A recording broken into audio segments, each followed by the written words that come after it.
This is The Bandwagon, a show about baseball and our collective inability to sufficiently internalize how long the season is and how reliably unpredictable the season is every year. I'm Hannah Keyser, a baseball writer at Yahoo Sports, joined as always by Zach Crizer, also a baseball writer at Yahoo Sports. Hello.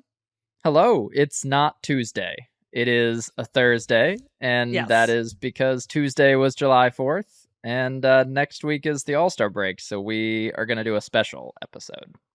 We could have totally not mentioned the fact that we didn't work on July 4th and just attributed it to the All-Star because that's the more salient baseball demarcation. It is not, we're actually kind of past the halfway point. All-Star is never truly at the halfway point. And yet we refer to everything before the All-Star break as the first half and everything after the All-Star break as the second half. And despite being like a pretty nitpicky person at heart, this does not bother me. Does it bother you? No, it really doesn't. It's just everyone knows what it means. It's the first part and the second part, but we don't like to say part, so.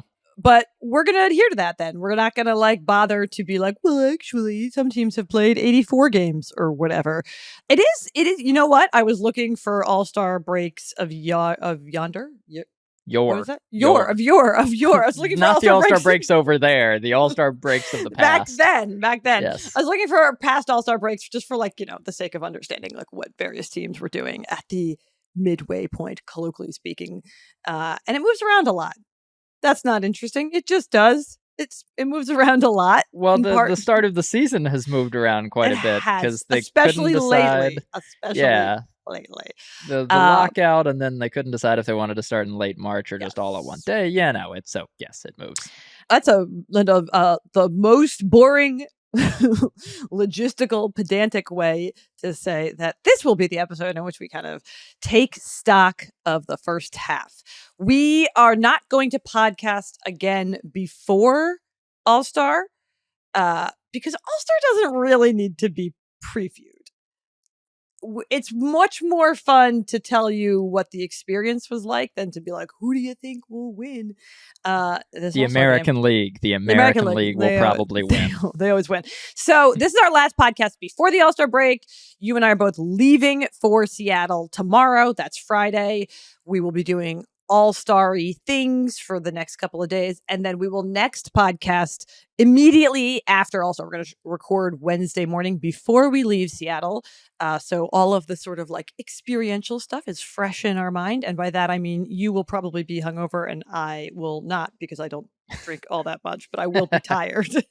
I will be tired and you will be hungover. And we will tell you about our All-Star experiences next time.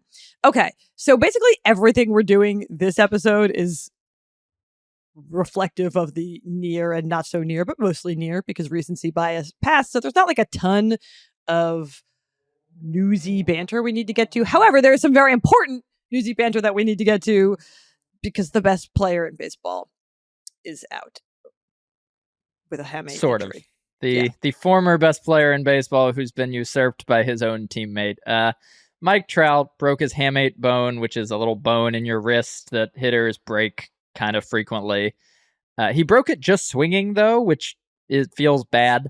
So he's out 4 to 8 weeks, which I wrote about at Yahoo Sports if you want to go read it. But it's a particularly demoralizing injury, not because it's the first time Trout has been injured. It's not. But because he's going to miss this stretch of the Angels trying to do the thing, make the playoffs with Trout and Ohtani. It's the last 3 months they're guaranteed to have both of those players because Ohtani is going to free agency at the end of the season.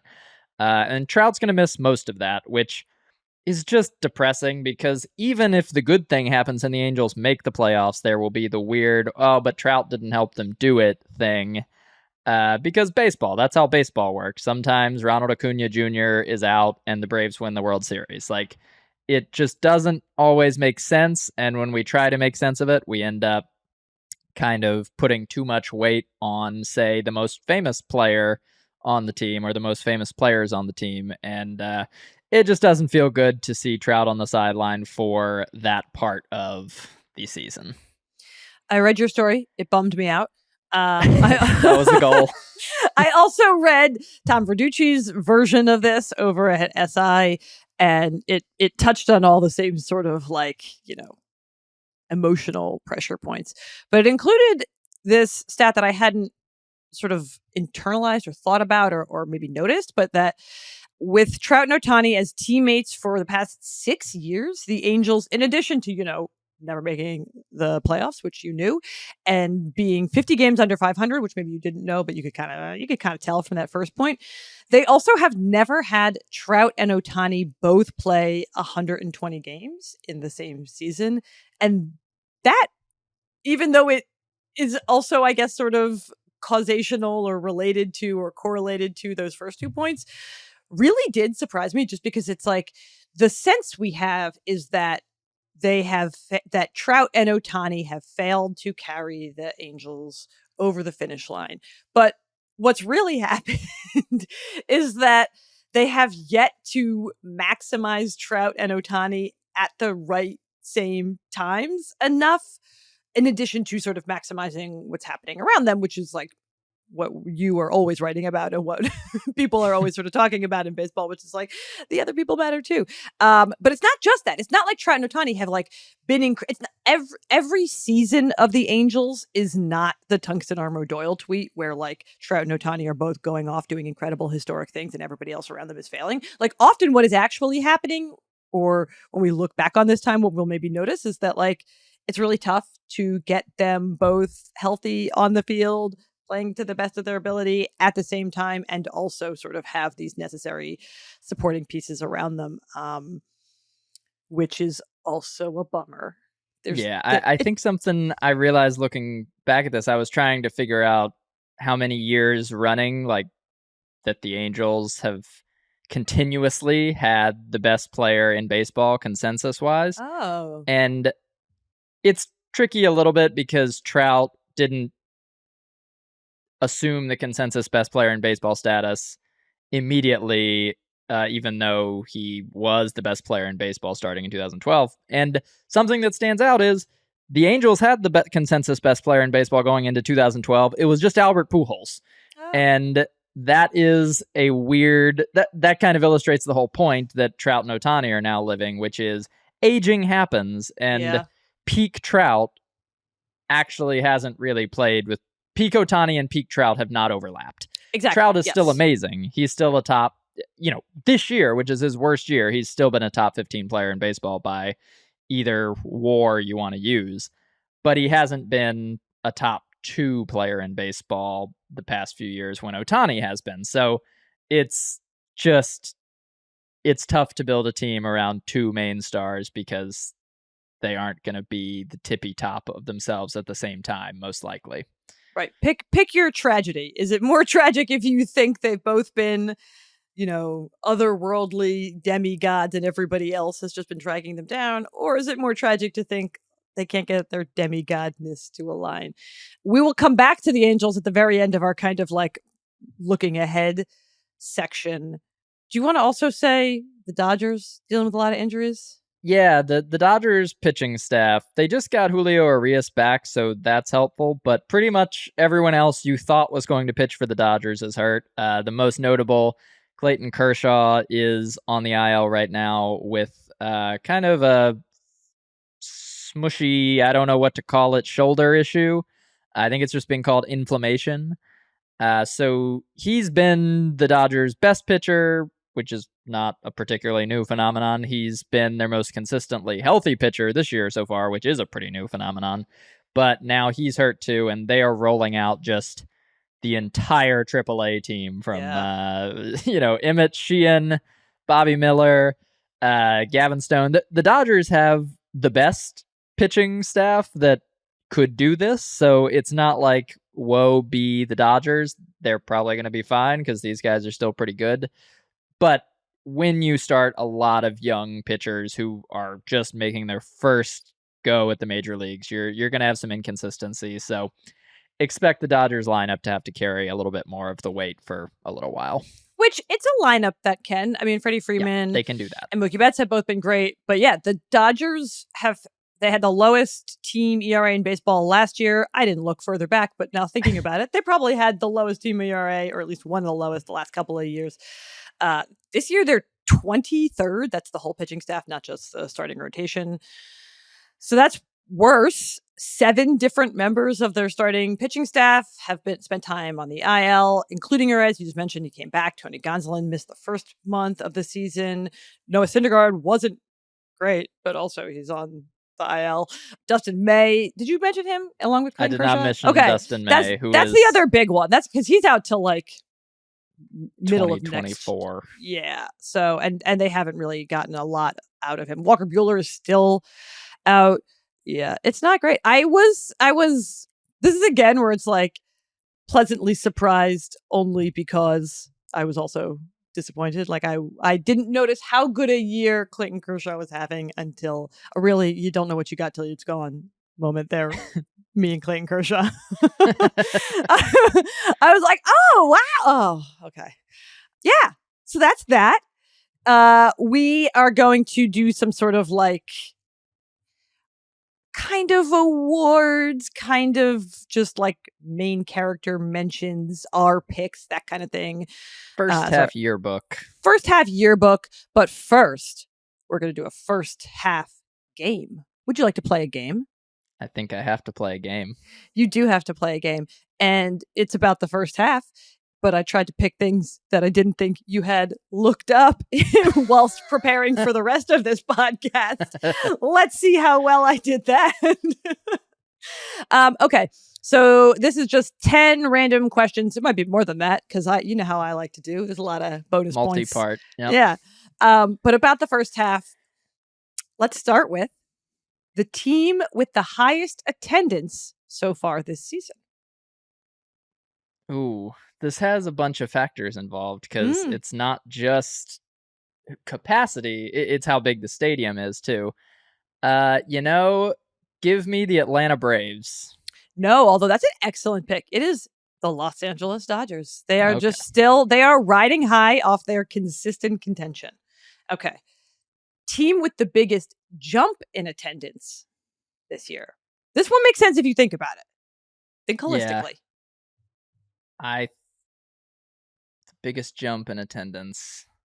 I feel like attendance is actually kind of a lagging metric that goes from last year. Is it the Philadelphia Phillies? Yes, it is. You had exactly the right thought process there. They're up more than 11,000 fans per game, and the next highest jump is like 5,000 fans per game. So a completely unexpected, after a long drought, postseason run all the way to the World Series does good things for your attendance. Okay, which team had the biggest drop in attendance per game this year?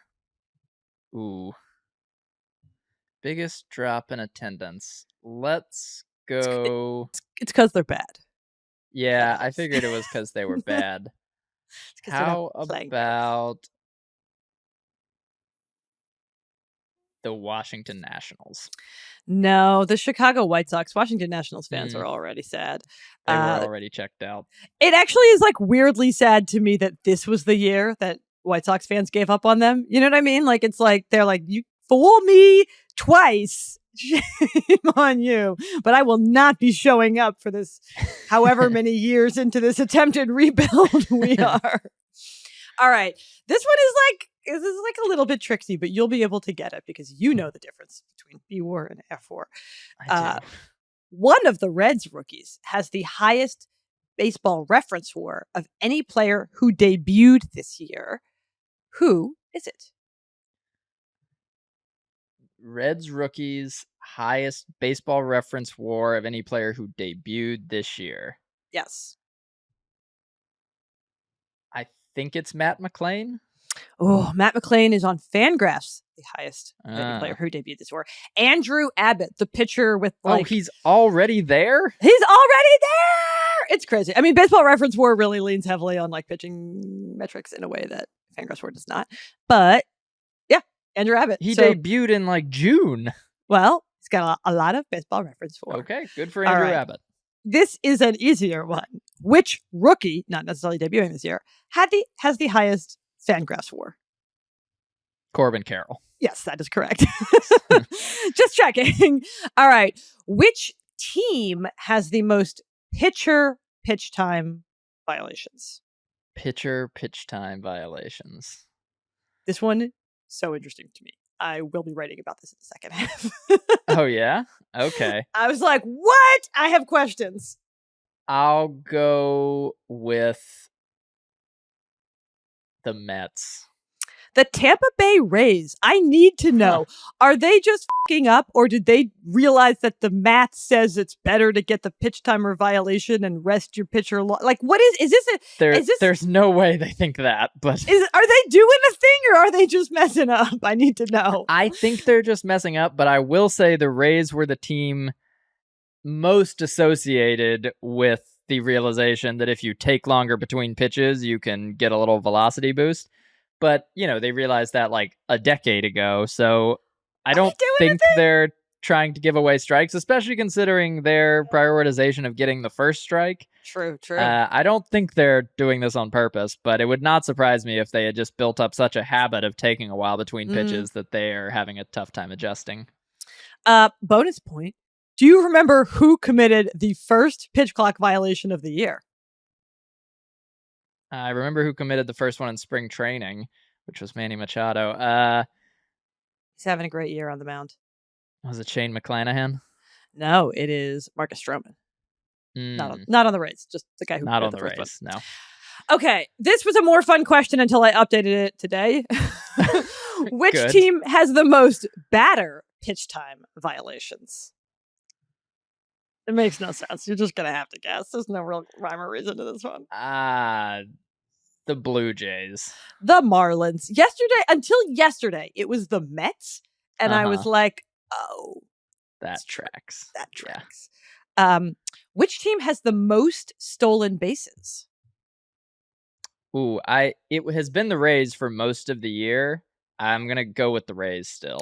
It is the Rays, but the Reds have nearly caught up. So they are the only two teams with more than 100. The Rays have 106. The Reds have 105. Ooh, very exciting. The Reds are going to catch them. They are going to catch them. They are running all the time. And I just looked this up for MLB Now yesterday, so hopefully it's still true. I thought this was really interesting that even though they are almost caught up to the Rays in team stolen bases, that they have only one dude in the top 30 for like individual player stolen bases. Basically, they're all running, which is fun. It's not like an A's situation where it's like all Estieri Ruiz. Okay, only one team has had starting pitchers throw more than 2 complete games, and half the league has yet to have even 1 complete game. Which team has thrown more than 2 complete games? I think it's the Rangers. It is the Rangers. They have 3. Eovaldi has 2, and John Gray has 1, maybe? Maybe. The Twins, Yankees, Mariners all have 2. Everybody else either has 1 or 0. Okay. Which manager has the most challenges and the most successful challenges, thereby proving my point that managers should be challenging more?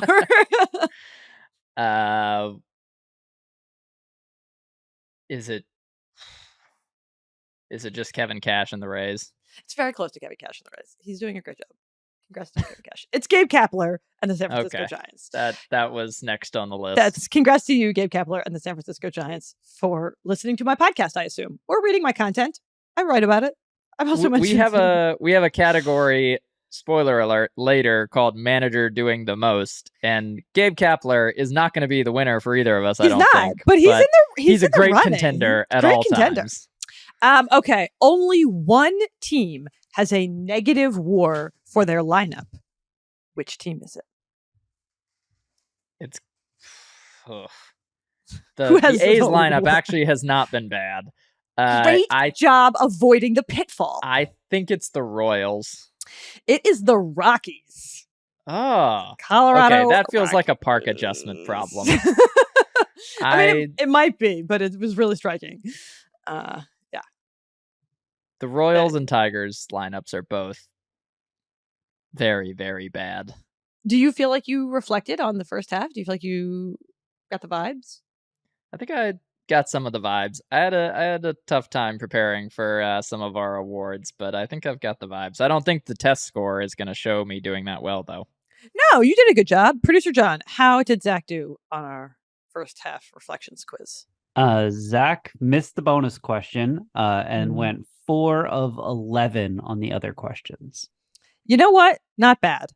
These were difficult. There was no multiple choice, so I think that's that tricky. puts me right about at Louise Arise batting average. So yeah, I'll take and it. That's historic. So we are going to take a quick break and come back talking about our main characters of the first half of the 2023 MLB season, and then a little sprinkling of predictions. Okay, we're back.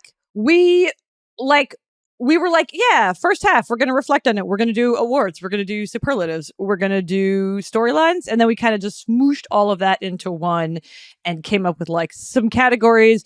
There's not like a winning or a losing here. We just like each pick things for both all these little taglines. Zach, please tell people how you initially conceived of the first 3 of these and what you did wrong, or first 2. Okay, so basically we wanted to get the general gist of teams we fell in love with, teams we fell out of love with, and teams that we are interested in but didn't pay enough attention to in the first half. So my mind gravitated toward dating and dating apps and the online dating world, and so I was like, swipe left, swipe right, missed connections, which is great, except I did not remember which way you swipe for good and which way you swipe for no thanks. So, as it turns out, you swipe right if you like someone and swipe left if you don't. I was not on dating apps for very long. You were not on dating apps ever. So you did once know this information. Your entire relationship is not just based on you having swiped the wrong way, right? No, I knew it for like 6 months, and now I have forgotten it. You did swipe right on your girlfriend, though, right? I did. I actually don't know if I swiped. You didn't swipe left trying to get rid of her, and now it's like a year, 2 years later. Swiping directions is a Tinder thing, and I did not use Tinder, so. Gotcha. I don't know that I swiped at all. I think I just had a button, but you went like, what was it? Was it like a thumbs up? I don't remember. I think you just message. You just heart. click on something to message them. Well, then which team would you message? Wait, I want to guess. I think we should each guess for each other. Okay. I'm gonna guess that your team that you swiped right, that you fell in love with, that you little heart messaged them. Now you're like living together, thinking about buying a place. Is the Arizona Diamondbacks? No, because I was already in on the Diamondbacks at the beginning of the season, so I didn't need to swipe right on them. I was hooked. My team is the Cincinnati Reds. That was gonna be my next guess. Okay. Because I did not really think the Reds would be relevant this year. I thought Ellie De La Cruz would come up and be relevant, but I did not see Matt McClain coming up and being this good. I certainly did not see Andrew Abbott doing this fast. And the Reds are kind of just a good hang because they now have Joey Votto. They have Ellie De La Cruz doing fun things. They have just like a lot of young, fun players. And honestly, their fatal flaw kind of makes them fun, which is they can't pitch. They give up a lot of runs and then they score a lot of runs to go with it.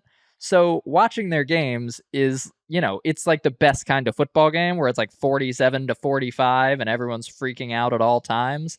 That's pretty much the Reds. They played the series against the Braves recently, who actually the Reds and the Braves have like the best records in baseball since Memorial Day. So 2 good teams, absolute track meet. No one stopped scoring at any point. And so I like the Reds. I think in that division, I don't think they're the best team this year, but I think they could still win it just out of sheer mediocrity from everyone else. And their players are probably going to keep getting better. So I fell in love with the Reds in the first half. Yeah, all right. I could have seen that. I could have guessed that. Yeah. Do you want me to guess your team? Yeah. I feel like so I would say the Rays, but I think you already fell in love with them before. So I'm going to go with the Rangers. No, I went with the Rays. I didn't. Oh, okay. I went with the obvious straight. I really, because it wasn't really before. It was just very, very early. I emotionally invested quite hard in their win streak to start the season. And then I emotionally invested quite hard in the fact that the Rays were winning in a way that is like slightly different than how they always win, which is to say that they had lots of offense from like lots of notable but not so many notable contributors, that like a handful, lots of all-stars, like a larger contingent of all-stars than they have had in the past. And I have in 2020, when the 2020 World Series ended, we were all stuck at home, and so there was a limited amount of content we could produce. I wrote about the fact that thinking of the Rays as anti-labor is like a disservice to the labor, the players themselves, who are trying to succeed in an environment that is conducive to their success and benefiting from that, regardless of whether or not they get extended at the Rays or make a lot of money with the Rays or get traded a year too soon versus a year too late. First of all, getting traded a year too soon versus a year too late, it makes it more likely that you will get a extension with some other team who pays you more. That's like whatever. That actually doesn't come into play so much for this year, so much as I think that we are unwilling to credit the Rays with being like fun, player driven, dynamic, in deference to our like crediting the front office and the innovations and the analytics and all of that. And so I'm having a lot of fun watching this Rays team. Also, I just think like truly the only baseball game that I have gone to as a fan and enjoyed as a fan was like Rays versus Yankees, which is just a genuinely fun rivalry at this point. And not a lot of great like actual bitter rivals right now in baseball who are both incredibly good and also like go about team building in a very different way. So I look forward to, I really genuinely hope that we get like a Rays Yankees postseason series somehow. That'd be really fun. I think that'd be a lot of fun. Okay. We are now going to do the teams that we swiped left on. This was the question that I had the hardest time with, because I was like, I had a tough time with this. It's not like the A's. It's not like you know what I mean? Like it's got to be something different than just like bad team. I am going to try to guess for you, but it's going to be like a less good guess. Is it the Brewers? No, they were a contender for this, but I went with the Astros. It's not that I think the Astros are bad. In fact, I think the Astros are kind of frustrating in that they'll probably still be great and make the playoffs and do something, you know. They're just seasoned, but they're not as fun as they have been. It's not this like road grader machine just steamrolling over people. They look fallible. They look kind of diminished from the ways that they used to be, whether that's Jose Altuve's been out with some injuries. Alex Bregman still hasn't quite gotten back to the form when he was the best. Jeremy Pena has not turned into the world beater that he looked like in the postseason. And there's just something dull about the lineup. But, you know, the Framber Valdez is unbelievable. The pitching staff still has some tremendous gifts, but I just don't find the Astros as enticing to watch anymore. And Yordan Alvarez is a kind of a one-man show worthy of the price of admission, but it used to be 1 through 9, the Astros were terrifying, and that doesn't feel true anymore. They have a lot of role players who haven't fully caught up to speed with how the Astros used to be, so I found myself just paying a little less attention to the Astros and being a little less afraid of the Astros, so I went with the Astros for my swipe left. I think that's a great choice. I had that same experience yesterday during the day. I like put on some baseball, and the only game on was the Astros Rockies, and I was kind of like, eh. And then Jeremy Pena did have a great game. He did a great defensive play and like hit a home run, and it was his first game back from like some minor injury. But I was like, but they were playing the Rockies, so I agree. But I was thinking that I was like, I don't even know what Jeremy Pena is back from. I haven't been paying that close of attention to the Astros. Okay, would you like to try to guess who my swipe left team was? I'll go with let's say the Giants. No, I went with the Twins, which is more of like a stern, get it together. I'm disappointed in you. I'm not mad. I'm just disappointed because their rotation is great this year.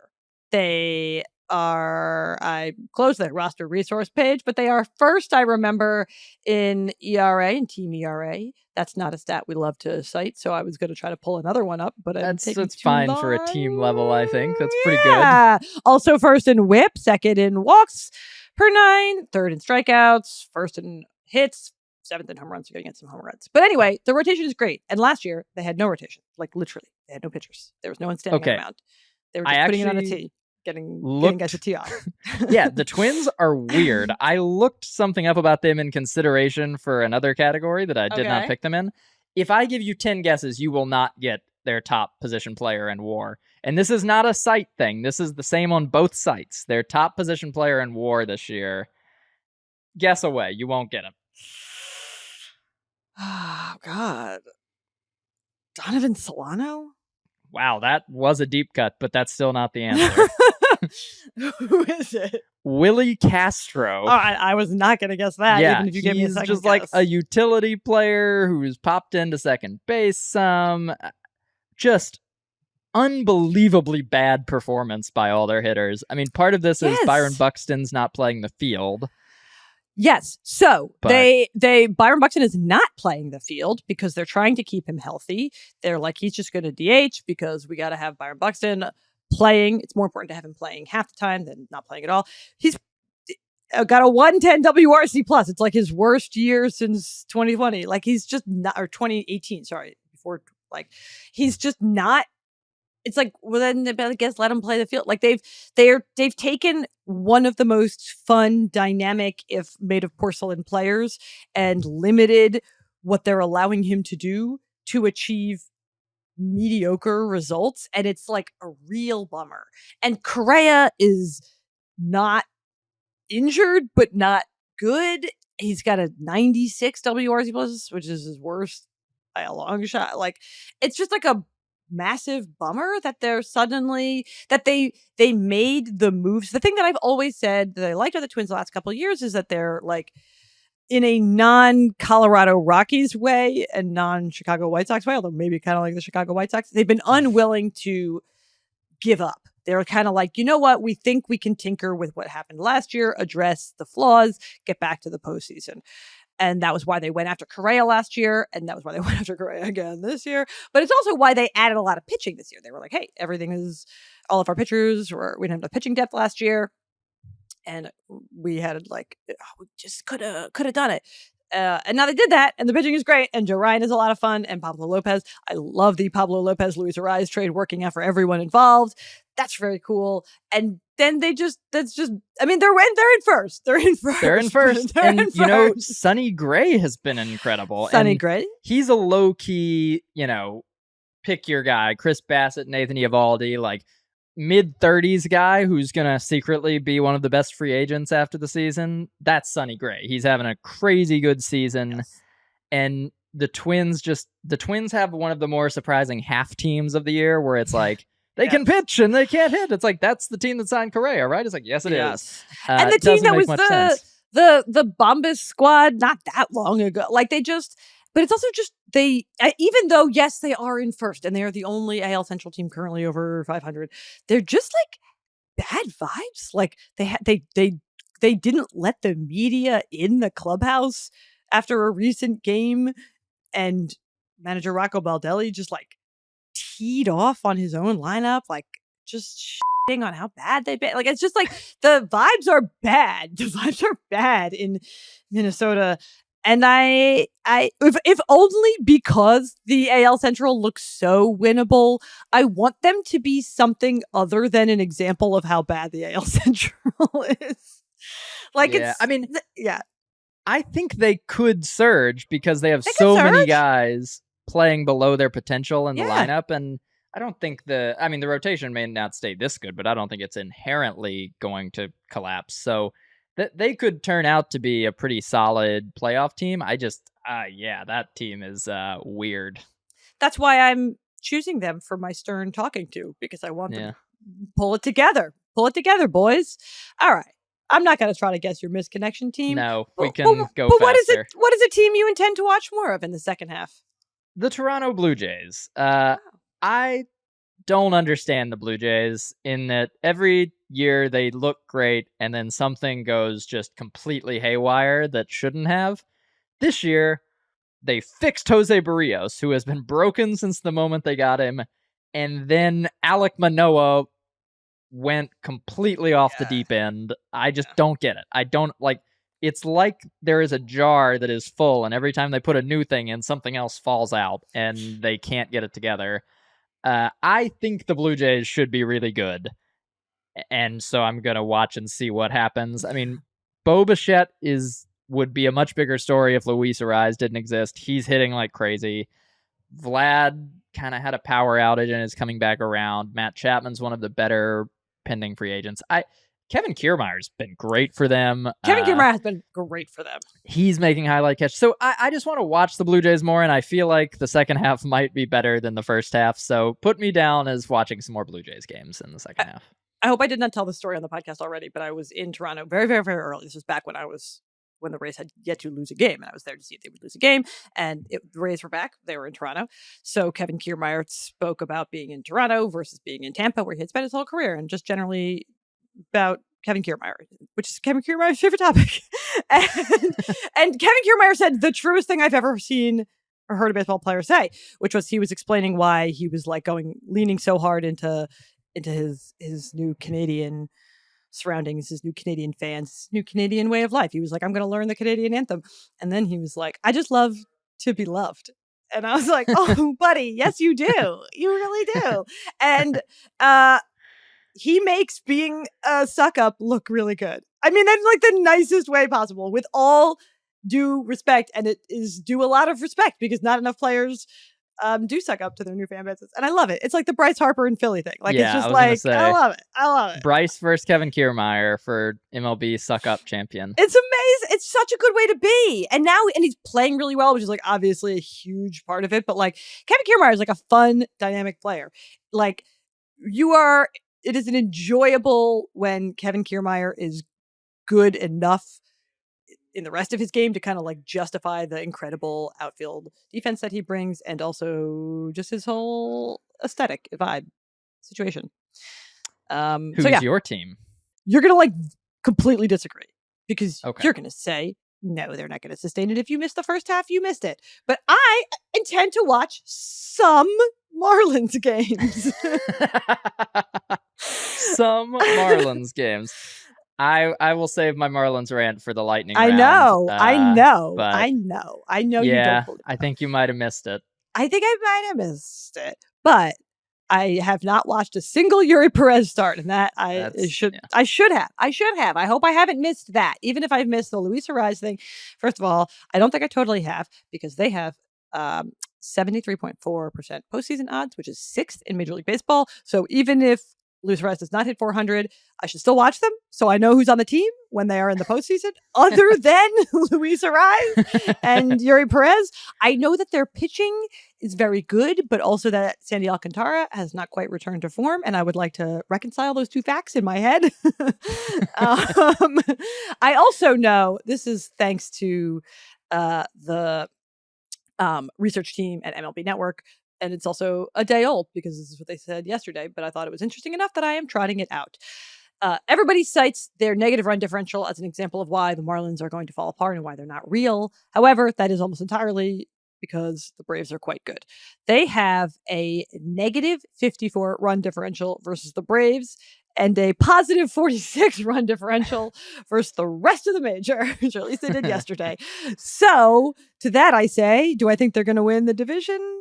No, but they're not all smoke and mirrors. So I will watch some Marlins games in the second half. Okay, who was your worst flop team? And there's like three. I think choices. we're gonna agree. I think we're gonna agree. We're gonna agree. Yeah, take it away. It's the Cardinals. It's the Cardinals. It's the Cardinals. I understand that the Mets and Padres have higher payrolls, but the Mets and Padres sort of have more explicable reasons, and they haven't been as bad. The Mets and Padres are not dead yet. I think one of them will make the playoffs. Right now, the Padres are, I believe, 5 games under 500. The Mets are 6 games under 500. The Cardinals are 16 games under 500. we should be talking less about the Mets and Padres, if only because there's nothing new to say until they change direction, and a lot more about what the hell is going on in St. Louis.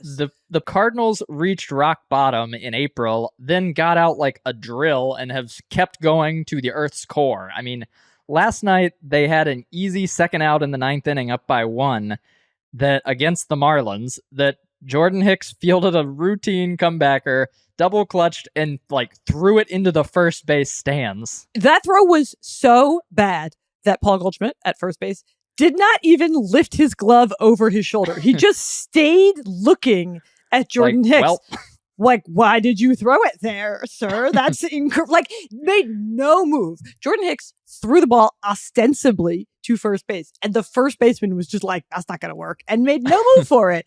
Just was like, that's somebody else's problem now. We're going to just leave it up to the fates. Ollie Marmol's inability to find a bagel is the least of his problems.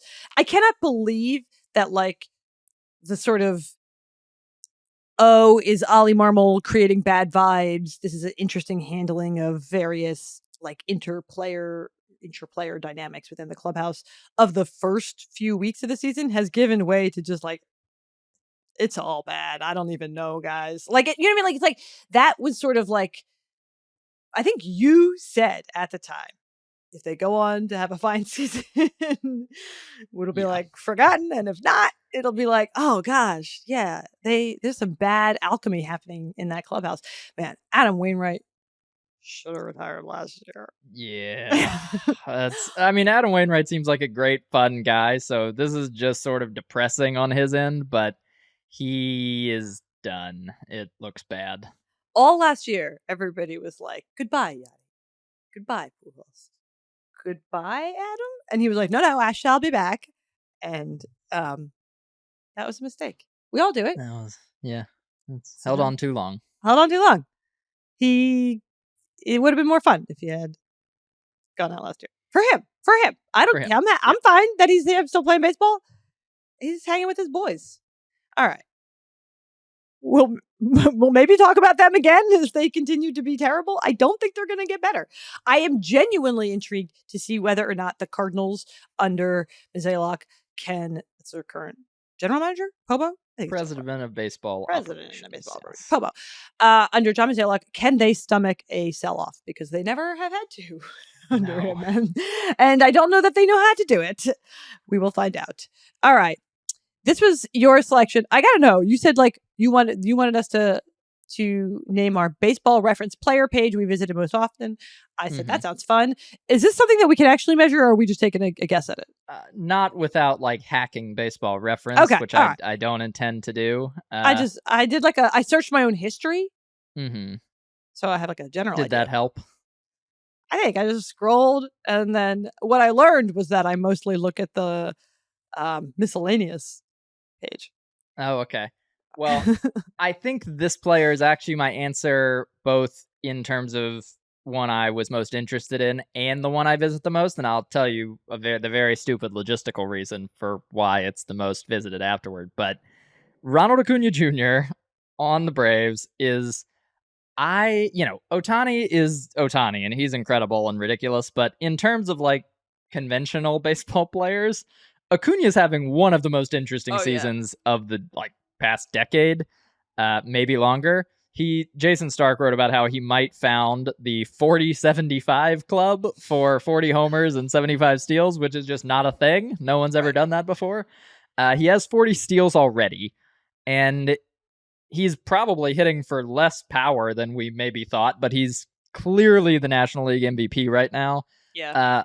Acuna looks fully, I think last year he still had some lingering effects from the knee injury he suffered in 2021. He wasn't full speed. He's full speed this year. He is stealing at any moment he can.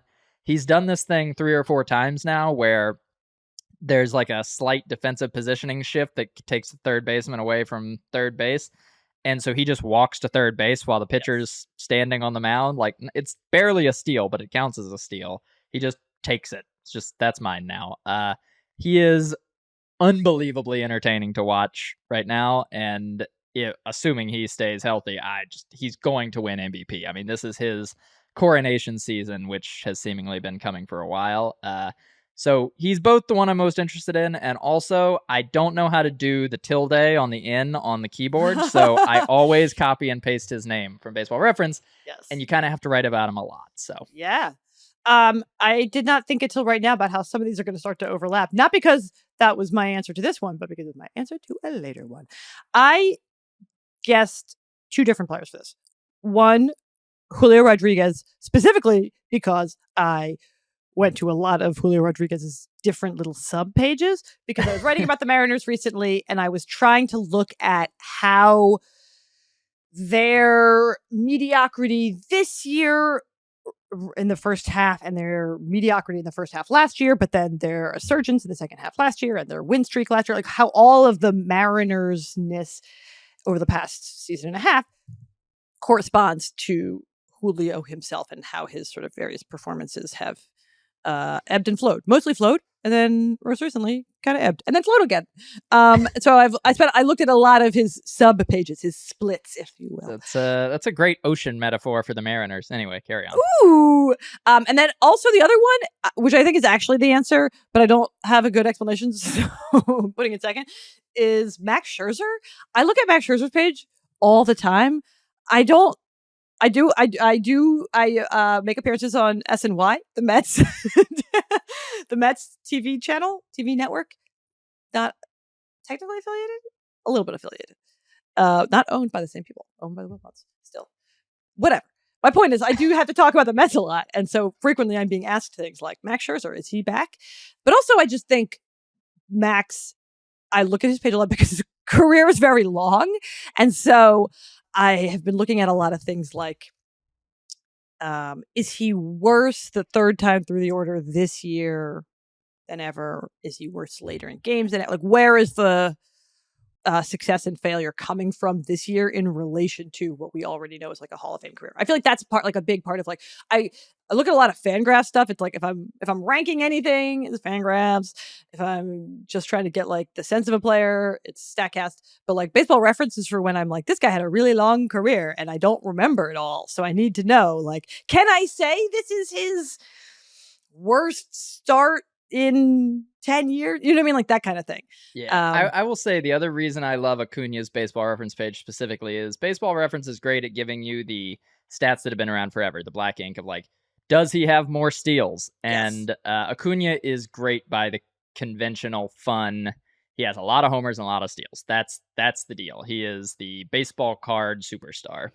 All right. We're going to be able to go faster now because we're reaching some stuff that we already talked about. For instance, the next category is signature stat, and I'm going to go first just to get it out of the way because I went with Ronald Acuna Jr.'s 41 stolen bases, which are already a career high. Also, Tom Verducci. Why was I reading so much Tom Verducci this week? Whatever. Tom Verducci wrote that Acuna currently leads the league in stolen bases and in slugging, and only 5 players have done that. None in the past 66 years. Ty Cobbs, Honus Wagner, Chuck Klein, someone named Snuffy Sturweiss, which I didn't read until right now. All right, Snuffy, we'll be looking into you in 1945. And Willie Mays. Sorry. I've heard of Snuffy before, yeah.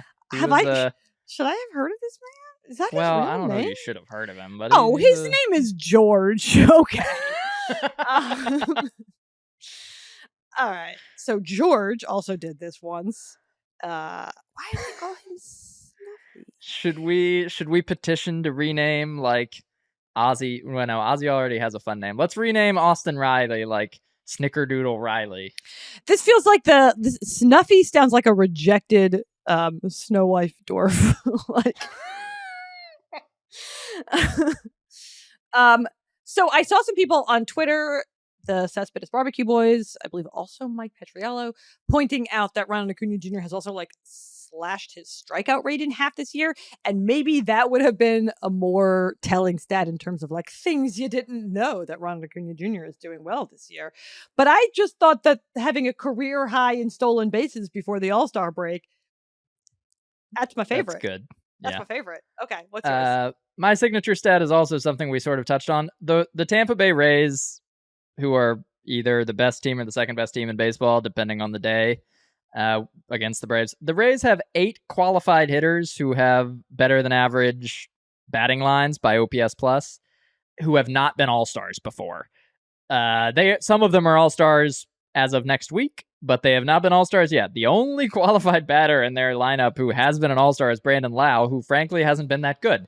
They have Yandy Diaz, Randy Arozarena. I don't really understand how Arozarena hasn't been an All-Star yet, but Luke Raley, like all of these guys, Josh Lowe, just Jose Siri, coming out of the woodwork, and this is how you have the best record in baseball, is you take a whole bunch of guys who aren't that famous, aren't that expensive, and suddenly you have 9 guys in a row who can be better than your average baseball player, and that's pretty good.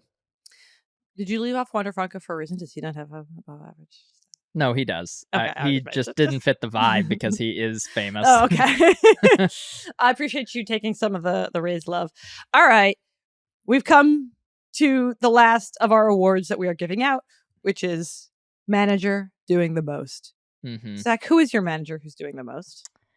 I picked a very specific instance that I don't have to explain that much, but you didn't. Torey Lovello. Okay, good. You didn't. I was gonna say, don't impinge on my manager. No, I'm not impinging on yours. Torey Lovello, the Diamondbacks manager, had a moment in a pretty good Phillies series earlier this year where he stormed onto the field and had the biggest tirade of his season. Completely freaked out. Looked like he was fighting with JT Realmuto, even though he was just kind of arguing with the umpire about a technical matter. The benches ended up clearing because everyone else was confused by whether he was fighting with JT Realmuto. And then after the game, they were both like, oh yeah, I love that guy. Respect JT Realmuto. I respect Torey Lovello. It was just like, what were you talking about that made everyone clear the benches if you actually are very good friends? So that was the weird one. Everybody's mic'd up on the field. Why are we not getting more hot mics? We got that one really good hot mic from the umpire who completely doubted that play was going to get overturned. And it did. Oh, I can't remember the specifics. It was good. We need more league hot mics. Okay. And would you agree that my selection is the actual manager doing the most? I think he's, yes. Okay. I agree. The manager who is genuinely doing the most this year is Dave Martinez of the Washington Nationals, who does not lead the league in ejections, but definitely leads the league in ejections that you've watched on Twitter because they were really dramatic and potentially he laid on the ground or he brought a prop, printed out a piece of paper to show how much he disagreed with a ruling and brought it to his post-game press conference. Yesterday, he did a version of this that falls into the category of like stodgy old baseball man mad at fun young baseball player, where he asked the umpires to inspect Ellie De La Cruz's bat because it had a plastic cap on it. It's which, a to blast be motion honest, sensor cover. Yeah. I don't understand why the cover is allowed if the sensor itself is not allowed, but it is. I don't know. It's just a different shaped knob. I don't understand what it would do for anyone. I don't know. But my point is just that Dave Martinez is letting no stone go unturned in terms of what he can do to will this team to a few more wins. Like, truly, if we assigned WAR to managers, like the wins he is bringing to this team, he's probably like leading the team in WAR. Like, he's doing so much and you know what? I don't think anyone cares this much about every Washington National win. Anyone on the Nationals, owning the Nationals, they don't even want to own the Nationals, the people who own the Nationals.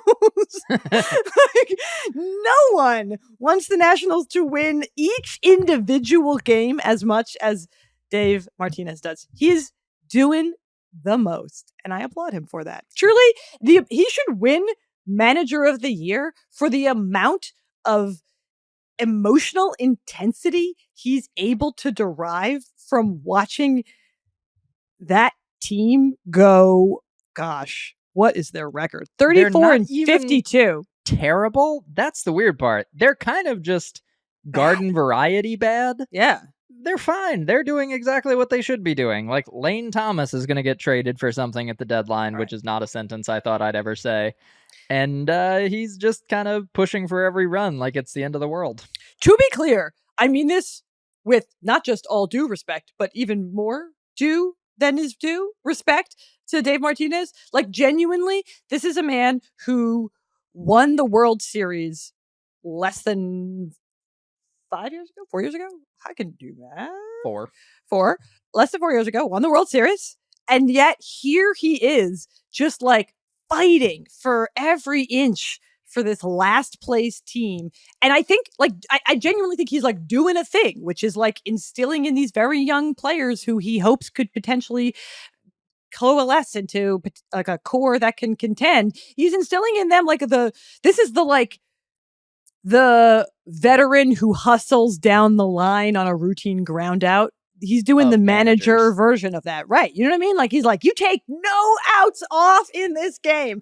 You don't let Ellie De La Cruz just walk all over you. First you say, what's that on your bat? And then you let him walk all over you. Yes. He, like an inning later, hit a 450-foot home run off the Nationals. So, you know. They tried. All right. We are going to do a second half forecast lightning round. This is just a couple of quick predictions. We can explain them if we want, but probably we don't because this is a long podcast already. All right. Will the Angels make the playoffs? No. I said no too. Oh, man. There's just a lot of teams. There's a lot of teams. Expanded postseason. What is your team that will bounce back? The Padres. Oh, I said the same thing. They have a positive run differential. They're only 5 games under 500. They have a younger roster than the Mets, and they are more volatile at the deadline, less likely to be like, we should probably sell. They're more likely to be like, sell what? We don't know what that word is. Okay. I don't think we're going to agree on this one. Team that will fall apart. You said the Marlins, didn't you? Mine's the Marlins. I'm sorry. I think they're very fun. I just, the lineup is not good, and the pitching staff is young, which is great. I think they're really good. I just don't know that the bullpen can sustain this level of greatness. I will say the other team I considered as a bonus pick, this doesn't even count because they're not good now, but the Cleveland Guardians, holy crap, the lineup is bad. Jose Ramirez is leading planet Earth in intentional walks, both this year and over the past 2 years, which is really crazy when you consider Aaron Judge exists. No one wants to face Jose Ramirez because if you face anyone else, you win. Okay. They are my. If we had picked like team we didn't watch, that we'll keep not watching. That's the Cleveland Guardians for me. I was just like early on in the season. This is last year. Sorry, this is not a story that we need to tell. But last year I didn't watch a ton of them, and then they were in the postseason. And I remember, in fact, saying to their general manager, and then he didn't find this funny. It was just fair that I was like, "Oh, I should have watched more of your games because you look at Charlie here at the postseason." And then I started this year continuing that trend, and you know what? This year it paid off. Yes. Did not waste any time paying too much attention to the Cleveland Guardians. Okay, I picked for my team that will fall apart. The Los Angeles Dodgers, because something crazy happens. Something crazy has to happen. This is your point. You wrote ahead of this season an article that I have thought about many times, and I have cited to people, and I have probably cited incorrectly because I don't always remember exactly what it was that you were saying, but it was the vibes were that teams that don't make the postseason the next year, and teams that made the postseason that previous year have to fall out to make room for those teams. That like it's not the same year over year. We always think like, but that team was so good. How could they miss the postseason? Well, because other teams got good. And if we both think that the Padres have the potential to bounce back because they have a lot of very talented players, and their talented players are young, unlike the Mets' talented players, and because they may do something crazy at the deadline, and because they have a positive run differential, and because they're only 5 guys under 100, blah, blah, blah, blah, blah. But also the Diamondbacks exist, and we haven't mentioned them yet so far, I don't think, on this podcast, but they are actually leading the NL West, and that's not a lot of room for other teams in the NL West. So I kind of think that the Dodgers' injuries might catch up to them. They thought that they could take a year off from being the Dodgers, and then I think it's going to result in them missing the postseason. All right. Who is the biggest player who will be traded? I went bold with this one. Well, that was the assignment. I think the White Sox might blow it up, and so I went with Luis Robert. He is a top 5 player in baseball right now. He has been stellar defensively. It's not that he necessarily figured out plate discipline all the way, but he didn't really need to because he just hits the ball very far all the time. So He's been phenomenal, and if the White Sox do hit the reset button, he's the best player that they have, and someone would give up a lot to employ Luis Robert. So give me Luis Robert. That's fun. I went Boulder.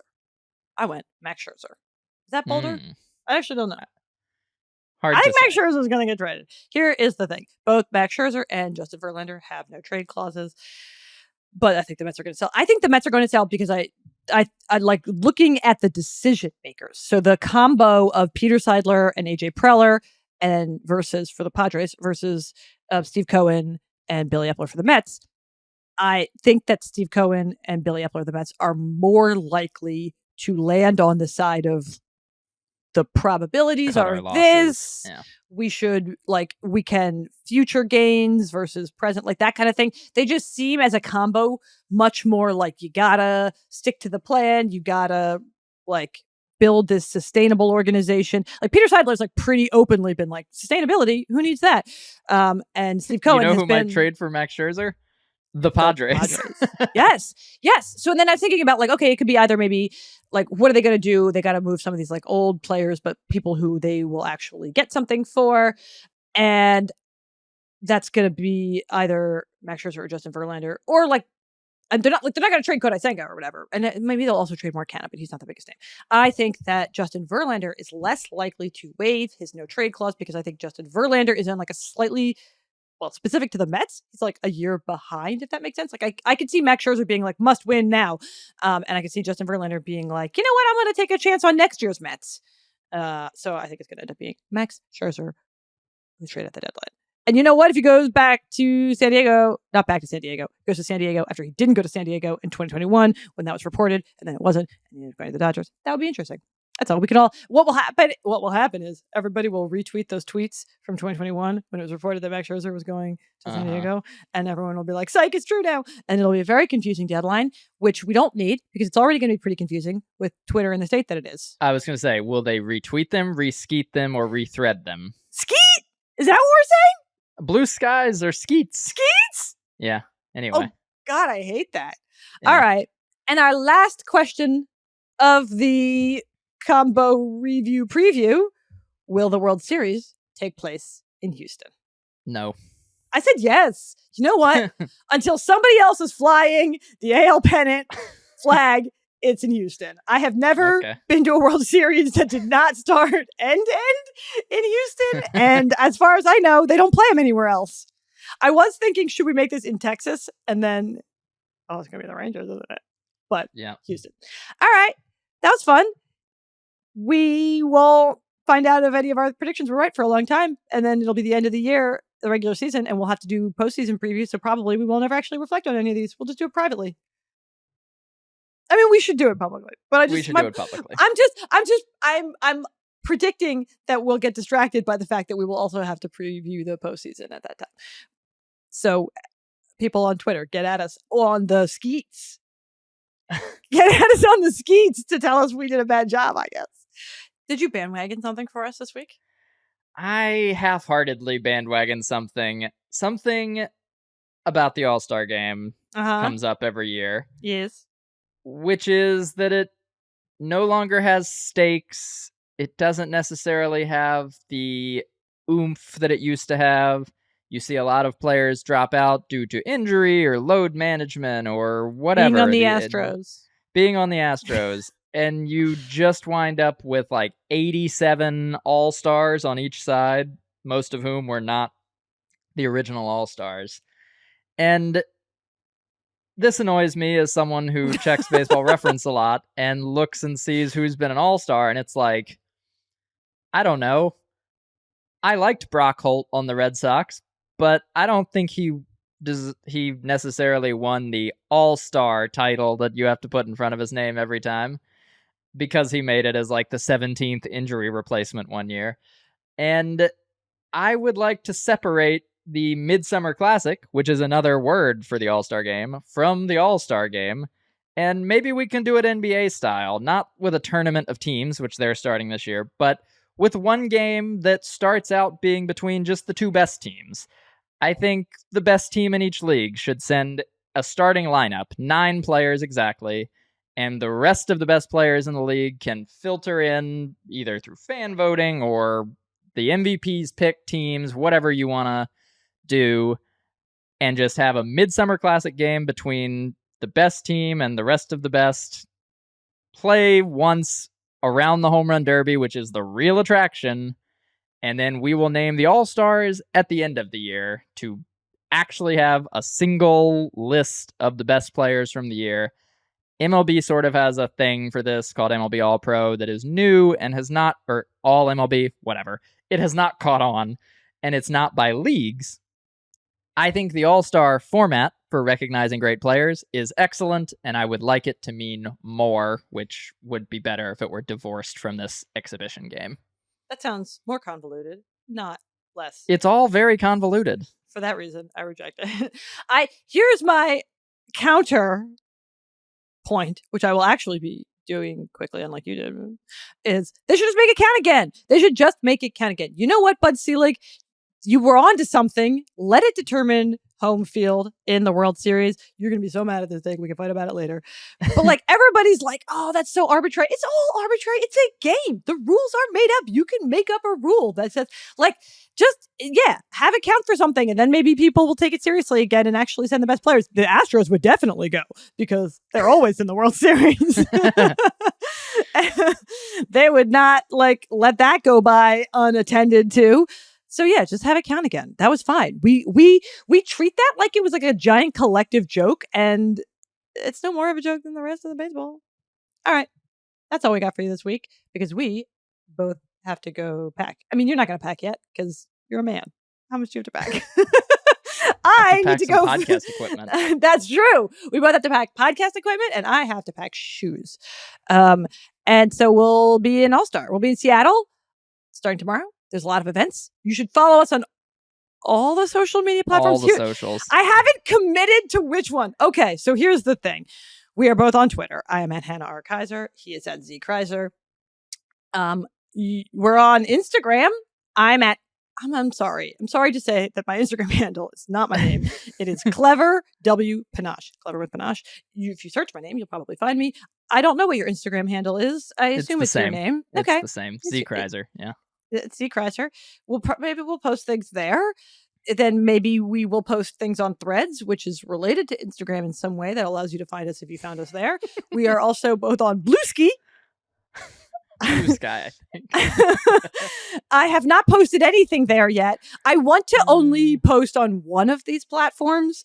So, and I need to decide this week because it's All-Star, which is like a social media content rich event, if not a meaningful one in a baseball sense. I'm also on TikTok, but I haven't posted there much. Are you on TikTok? No. Do you want to be? No. Yeah, it's probably a good choice. Do you look at TikToks? Do you lurk on TikTok? TikTok is not on my phone. Okay, that's why I'm saying it's a good choice. It's not a dig at you. This is the fact that I spend too much time on TikTok and I'm not even posting there. I'm just looking at other people's TikToks. TikTok is the easiest one to spend time on without engaging with, and that's not the right way for content creators to engage. This is so much outro. I'm so sorry. Please subscribe to our podcast and on the YouTube channel. Leave us a 5-star review. Say hello. And we'll be back next week with a All-Star recap version of the Bandwagon.